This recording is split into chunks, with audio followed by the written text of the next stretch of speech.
اعوذ باللہ من الشیطان الرجیم بسم اللہ الرحمن الرحیم وبہ نستعین وہو خیر الناصر ومعین۔ جیسا کہ کل ان شکوک کے بارے میں مسائل بیان کیے گئے تھے کہ جن کی انجام دہی کا وقت گزر گیا ہو تو ایسی صورت میں ان افعال کی پرواہ نہیں کرنا چاہیے۔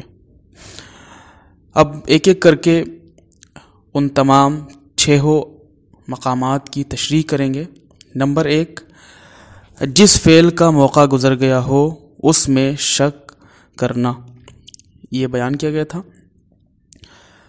مسئلہ نمبر 1177، اگر نمازی نماز کے دوران شک کرے کہ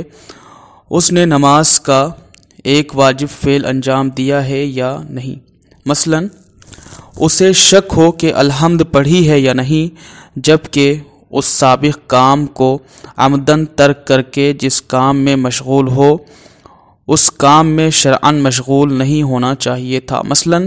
سورہ پڑھتے وقت شک کرے کہ الحمد پڑھی ہے یا نہیں تو ضروری ہے کہ اپنے شک کی پرواہ نہ کرے۔ اس صورت کے علاوہ ضروری ہے کہ جس چیز کی انجام دہی کے بارے میں شک ہو بجا لائے۔ اس مسئلے میں کہنا یہ چاہتے ہیں کہ اگر کوئی شخص اس افعال کے بارے میں شک کر رہا ہے کہ جس کے انجام دہی کا وقت گزر گیا ہے تو ایسی صورت میں اس کی پرواہ نہیں کرے گا۔ مثال کے طور پر ایک شخص الحمد کے بارے میں شک کر رہا ہے کہ اس نے پڑھا ہے یا نہیں، لیکن وہ رکوع میں پہنچ چکا ہے تو اب اس الحمد کی پرواہ نہیں کرے گا۔ لیکن اگر ابھی وہ الحمد کے بعد دوسرا سورہ پڑھ رہا تھا، اب وہ شک کر رہا ہے کہ اس نے الحمد پڑھا ہے یا نہیں، تو ابھی وہیں پہ سورہ روک کر کے پہلے الحمد پڑھے گا، پھر اس کے بعد دوسرا سورہ پڑھے گا، کیونکہ ابھی موقع نہیں گزرا ہے، ابھی دوسرا سورہ ہی شروع کیا ہے، لہٰذا ابھی الحمد کا وقت باقی ہے تو اسے الحمد پڑھنا چاہیے۔ عمدن اس الحمد کو ترک کر کے دوسرا سورہ پڑھ کے آگے نہیں بڑھنا چاہیے، لہٰذا ضروری ہے کہ پہلے الحمد پڑھے، اس کے بعد دوسرا سورہ پڑھے، پھر آگے نماز کو ادامہ دے، انجام دے۔ مسئلہ نمبر 1178، اگر نمازی کوئی آیت پڑھتے ہوئے شک کرے کہ اس سے پہلے کی آیت پڑھی ہے یا نہیں، جس وقت آیت کا آخری حصہ پڑھ رہا ہو شک کرے کہ اس کا پہلا حصہ پڑھا ہے یا نہیں تو ضروری ہے کہ اپنے شک کی پرواہ نہ کرے۔ اس مسئلے میں کہنا یہ چاہتے ہیں کہ اگر کوئی نمازی نماز پڑھ رہا تھا اور وہ سورہ پڑھ رہا ہے اور سورہ میں بھی آیات کے بارے میں شک کر رہا ہے، اس نے ایک آیت پڑھی، اب دوسری آیت پڑھنے لگ گیا تو پہلی آیت کے بارے میں شک کرنے لگا کہ اس نے پہلی آیت پڑھی ہے یا نہیں، تو ایسی صورت میں اپنے شک کی پرواہ نہیں کرے گا۔ اسی طرح سے ایک شخص سورہ پڑھ رہا تھا، اب سورہ کے آخری آیت کو پڑھ رہا ہے، اب آخری آیت پڑھتے وقت اسے شک ہو رہا ہے کہ اس نے پہلی آیت پڑھی تھی یا نہیں، تو اب وہ اپنے شک کی پرواہ نہیں کرے گا، اپنی نماز کو آگے بڑھائے گا۔ مسئلہ نمبر 1179، اگر نمازی رکوع یا سجود کے بعد شک کرے کہ ان کے واجب افعال مثلا ذکر اور بدن کا سکون کی حالت میں ہونا اس نے انجام دیے ہیں یا نہیں تو ضروری ہے کہ اپنے شک کی پرواہ نہ کرے۔ اس مسئلے میں کہنا یہ چاہتے ہیں رکوع یا سجود کہ جس کو سکون کی حالت میں ادا کرنا چاہیے اور ذکر بھی پڑھنا واجب ہوتا ہے، اب رکوع اور سجود کے بعد ایک نمازی شک کر رہا ہے کہ اس نے سکون کی حالت میں ذکر پڑھا تھا یا نہیں، سکون کی حالت میں سجدہ کیا تھا یا نہیں، رکوع میں ذکر رکوع پڑھا تھا یا نہیں، تو ایسی صورت میں اسے اپنے شک کی پرواہ نہیں کرنا چاہیے جبکہ وہ رکوع اور سجود سے آگے بڑھ چکا ہے۔ اس مسئلے میں صاف طور پہ بتانا یہ چاہتے ہیں کہ اگر کوئی شخص اپنے افعال کے بعد آگے بڑھ جائے اور وہ شک کرے کہ اس نے یہ کام انجام دیا تھا یا نہیں تو ایسی صورت میں اسے اپنے شک کی پرواہ نہیں کرنا چاہیے۔ مسئلہ نمبر 1180، اگر نمازی سجدے میں جاتے وقت شک کرے کہ رکوع بجا لایا ہے یا نہیں، یا شک کرے کہ رکوع کے بعد کھڑا ہوا تھا یا نہیں، تو ضروری ہے کہ اپنے شک کی پرواہ نہ کرے۔ اس مسئلے میں بھی کہنا یہ چاہتے ہیں کہ نمازی اگر رکوع کے بعد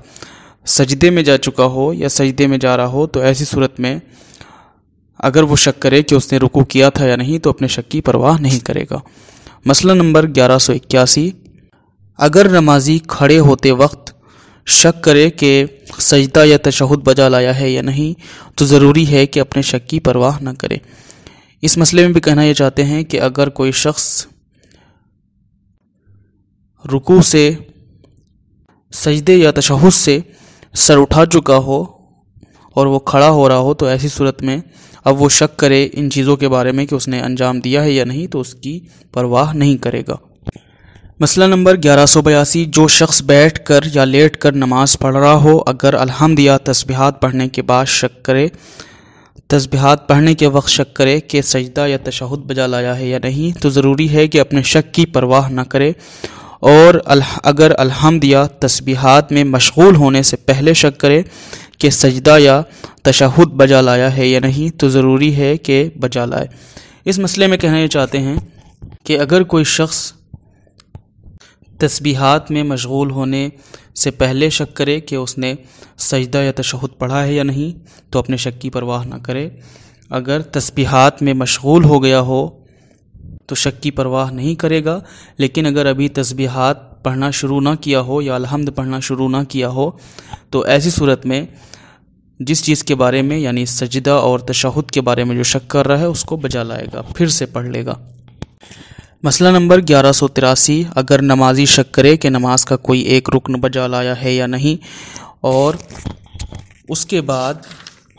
آنے والے فعل میں مشغول نہ ہوا ہو تو ضروری ہے کہ اسے بجا لائے۔ مثلاً اگر تشہد پڑھنے سے پہلے شک کرے کہ 2 سجدے بجا لایا ہے یا نہیں تو ضروری ہے کہ بجا لائے، اور اگر بعد میں اسے یاد آئے کہ وہ اس رکن کو بجا لایا تھا تو ایک رکن بڑھ جانے کی وجہ سے احتیاط لازم کی بنا پر نماز باطل ہے، اس کو دوبارہ نماز پڑھنی ہوگی۔ یعنی اگر کوئی شخص بھولے سے کسی رکن فعل کا اضافہ کر دے، چاہے وہ بھولے سے ہو یا جان بوجھ کر ہو، تو ایسی صورت میں اس کی نماز باطل ہو جائے گی، اسے نماز دوبارہ پڑھنی ہوگی۔ مسئلہ نمبر 1184، اگر نمازی شک کرے کہ ایک ایسا عمل جو نماز کا رکن نہیں ہے بجا لایا ہے یا نہیں اور اس کے بعد آنے والے فعل میں مشغول نہ ہوا ہو تو ضروری ہے کہ اسے بجا لائے۔ مثلاً اگر سورہ پڑھنے سے پہلے شک کرے کہ الحمد پڑھی ہے یا نہیں تو ضروری ہے کہ الحمد پڑھے، اور اگر اسے انجام دینے کے بعد اسے یاد آئے کہ اسے پہلے ہی بجا لا چکا ہے یا پڑھ چکا ہے، تو چونکہ رکن زیادہ نہیں ہوا اس لیے اس کی نماز صحیح ہے۔ اس مسئلے میں کہنا یہ چاہتے ہیں کہ اگر کوئی شخص کسی غیر رکن فعل کا دوبارہ انجام دے کسی غیر رکن عمل کو دوبارہ پڑھ لے یا انجام دے تو ایسی صورت میں اسے اگر بعد میں یاد آئے کہ اس نے یہ عمل انجام دے دیا تھا تو ایسی صورت میں اس کی نماز باطل نہیں ہوتی، کیونکہ غیر رکن کے بھول جانے سے اضافہ ہونے پر نماز باطل نہیں ہوتی، رکن کے اضافہ ہونے پر نماز باطل ہو جاتی ہے۔ مسئلہ نمبر 1185، اگر نمازی شک کرے کہ ایک رکن بجا لایا ہے یا نہیں، مثلاً جب تشہد پڑھ رہا ہو شک کرے کہ 2 سجدے بجا لایا ہے یا نہیں اور اپنے شک کی پرواہ کرے تو اس کی نماز صحیح رہے گی، لیکن اگر شک کی پرواہ نہ کرے اور بعد میں اسے یاد آئے کہ اس رکن کو بجا نہیں لایا تو اگر وہ بعد والے رکن میں مشغول نہ ہوا ہو تو ضروری ہے کہ اس رکن کو بجا لائے، اور اگر بعد والے رکن میں مشغول ہو گیا ہو تو اس کی نماز احتیاط لازم کی بنا پر باطل ہے۔ مثلاً اگر بعد والی رکعت کے رکوع سے پہلے اسے یاد آئے کہ 2 سجدے نہیں کیے تو ضروری ہے کہ بجا لائے، اور اگر رکوع میں یا اس کے بعد اسے یاد آئے کہ 2 سجدے اس نے نہیں کیے تو اس کی نماز جیسا کہ بتایا گیا ہے باطل ہے۔ اس مسئلے میں کہنا یہ چاہتے ہیں کہ اگر ایک رکن کو ترک کرنے کے بعد دوسرے رکن میں جانے سے پہلے اسے یاد آ جائے تو جو رکن چھوٹا ہے اس کو انجام دیں گے، لیکن اگر ہم دوسرے رکن میں پہنچ چکے ہیں تو ایسی صورت میں نماز باطل ہو جائے گی۔ مثال کے طور پر اگر ہمارا رکوع چھوٹ جائے تو سجدے میں جانے سے پہلے ہم کو انجام دینا ہے، سجدے میں بھی دوسرے سجدے میں جانے سے پہلے۔ لیکن اگر ہم نے اس رکن کو انجام نہیں دیا اور ہم دوسرے سجدے میں چلے گئے تو ایسی صورت میں نماز باطل ہو جائے گی۔ لیکن اگر ہمیں سجدے میں جانے سے پہلے یاد آ جاتا ہے تو ہم اٹھیں گے اور پہلے سب سے رکوع کریں گے، اس کے بعد نماز کو تمام کریں گے اور آگے بڑھائیں گے۔ مسئلہ نمبر 1186، اگر نمازی شک کرے کہ وہ ایک غیر رکنی عمل بجا لایا ہے یا نہیں اور اس کے بعد والے عمل میں مشغول ہو چکا ہو تو ضروری ہے کہ اپنے شک کی پرواہ نہ کرے۔ مثلا جس وقت سورہ پڑھ رہا ہو، سورہ سے مراد الحمد کے بعد جو دوسرا سورہ پڑھا جاتا ہے وہ ہے، دوسرا سورہ پڑھ رہا ہو، شک کرے کہ الحمد پڑھی ہے یا نہیں تو ضروری ہے کہ اپنے شک کی پرواہ نہ کرے۔ البتہ اگر اسے کچھ دیر میں یاد آ جائے کہ اس عمل کو بجا نہیں لایا اور ابھی بعد والے رکن میں مشغول نہ ہوا ہو تو ضروری ہے کہ اس عمل کو بجا لائے، اور اگر بعد والے رکن میں مشغول ہو گیا ہو تو اس کی نماز صحیح ہے۔ اس بنا پر مثلاً اگر قنوت میں اسے یاد آ جائے کہ اس نے الحمد نہیں پڑھی تھی تو ضروری ہے کہ پڑھے، اور اگر یہ بات اسے رکوع میں یاد آئے تو اس کی نماز صحیح ہے۔ اس مسئلے میں کہنا یہ چاہتے ہیں کہ اگر الحمد چھوٹ جائے اور ابھی رکن میں داخل نہ ہوا ہو، یعنی رکوع میں داخل نہ ہوا ہو، تو ایسی صورت میں اسے پڑھ لینی چاہیے، یعنی دوسرا سورہ جو اس نے سورہ چھوڑا ہے یعنی الحمد چھوڑا ہے اس کو پڑھنا ضروری ہے۔ لیکن اگر وہ رکوع میں جا چکا ہو، اسے یاد آ جائے کہ اس نے الحمد نہیں پڑھی ہے تو ایسی صورت میں اس کی نماز صحیح رہے گی۔ مسئلہ نمبر 1187، اگر نمازی شک کرے کہ اس نے نماز کا سلام پڑھا ہے یا نہیں اور تعقیبات یا دوسری نماز میں مشغول ہو جائے یا کوئی ایسا کام کرے جو نماز کو برقرار نہیں رکھتا اور وہ حالت نماز سے خارج ہو گیا ہو تو ضروری ہے کہ اپنے شک کی پرواہ نہ کرے، اور اگر ان صورتوں سے پہلے شک کرے تو نمازی تو ضروری ہے کہ سلام پڑھے، اور اگر شک کرے کہ سلام درست پڑھا ہے یا نہیں تو جہاں بھی ہو اپنے شک کی پرواہ نہ کرے۔ اس مسئلے میں کہنا یہ چاہتے ہیں کہ اگر کوئی شخص سلام کے بارے میں شک کرے کہ اس نے سلام پڑھا ہے یا نہیں تو ایسی صورت میں اسے دیکھنا ہوگا کہ وہ کس حالت میں ہے۔ اگر وہ ابھی نماز کے لیے بیٹھا ہوا ہے تو ایسی صورت میں سلام پڑھے گا، لیکن اگر وہ نماز کی جگہ سے اٹھ چکا ہے یا کوئی دوسرا کام انجام دینے لگ گیا ہے جس سے نماز باطل ہو جاتی ہے، مثلا کچھ کھانے پینے لگ گیا ہے، تو ایسی صورت میں اسے اپنے شک کی پرواہ نہیں کرنی چاہیے۔ اسی طرح سے اگر کوئی شخص شک کرتا ہے کہ اس نے سلام تو پڑھا ہے لیکن صحیح پڑھا ہے یا نہیں تو ایسی صورت میں وہ اپنے شک کی پرواہ نہیں کرے گا، اپنی نماز کو صحیح سمجھے گا۔